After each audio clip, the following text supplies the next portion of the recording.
Hi everyone, welcome to first lecture on circuit analysis.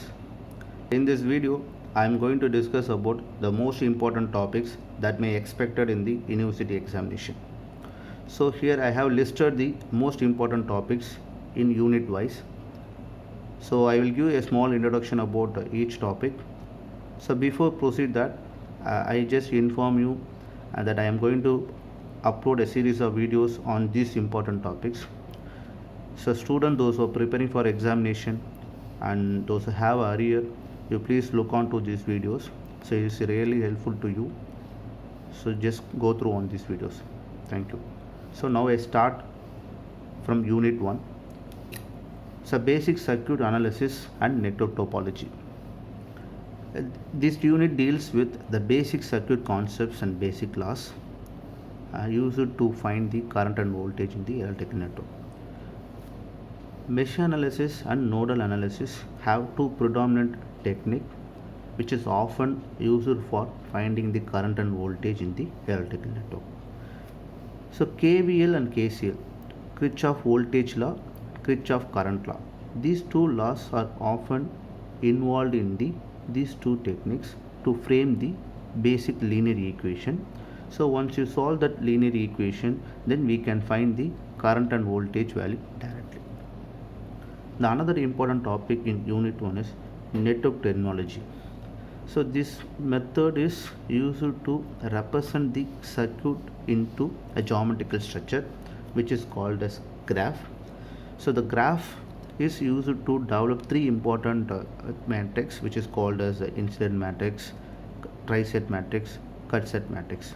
By using these three matrix, we can find the current and voltage directly. So this method doesn't need any rules and regulation, circuit rules and regulation doesn't need it for finding the current and voltage. So only thing is the student those who have an idea about basic arithmetic functions, that is more than enough to solve these kind of problems under network terminology. In unit 2, network theorems.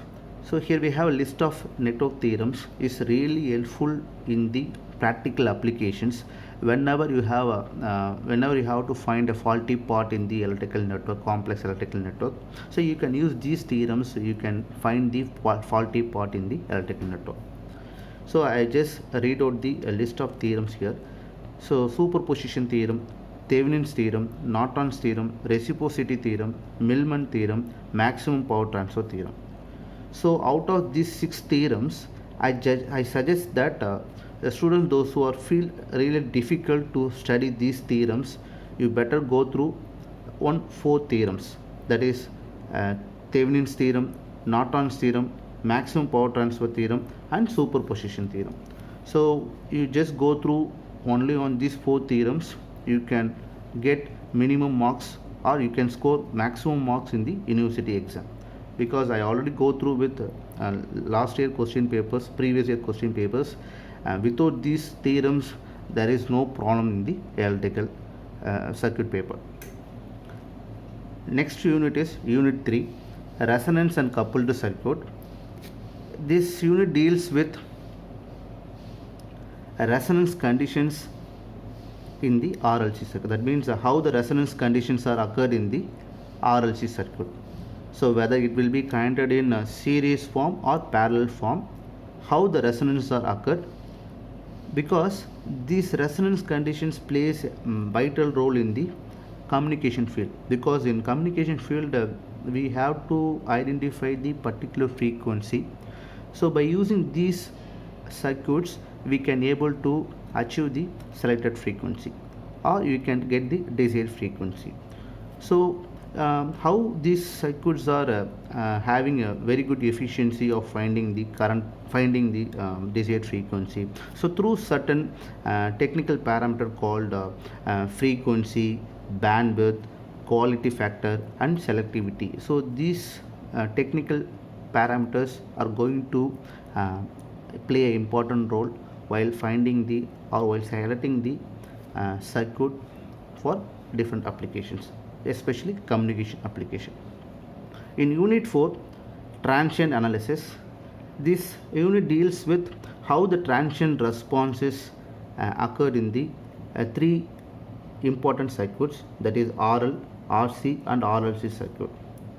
So the transient response is quite difficult to analyze in time domain, so we have to convert into frequency domain. So we are going to use a mathematical model called a mathematical transformation technique called Laplace transform. So Laplace transform technique we are going to use. So by using this Laplace transform, so we can convert the time domain signal into frequency domain. So time domain signal into frequency domain signal. In frequency domain we can able to analyze how the signals are varying in the so we can easily identify the variation in the signal, whatever changes made in the input side. So in time domain that variation is very difficult to identify, so that we can convert into frequency domain. For the conversion we are using Laplace transform technique. So in unit 5, two-port network, this unit deals with different parameters are generated from the two-port networks. The parameters are Z parameter, Y parameter, H parameter and ABCD parameter. So this unit is, apart from that we have one more topic called interconnections between two-port network. So you again I repeat, students feel here I have whatever topics I listed here, this is a sufficient topic to study to get the minimum mark in the circuit analysis paper.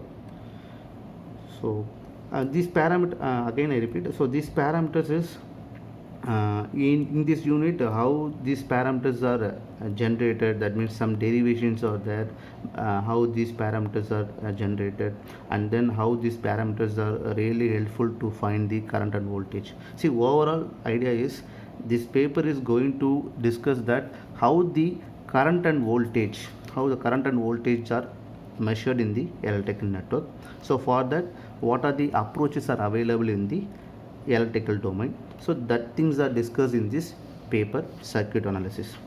So I hope now you have got some idea about what are the topics are most important in the aspect of examinations. So I think you got some idea. So thank you. Subscribe more videos. Thank you.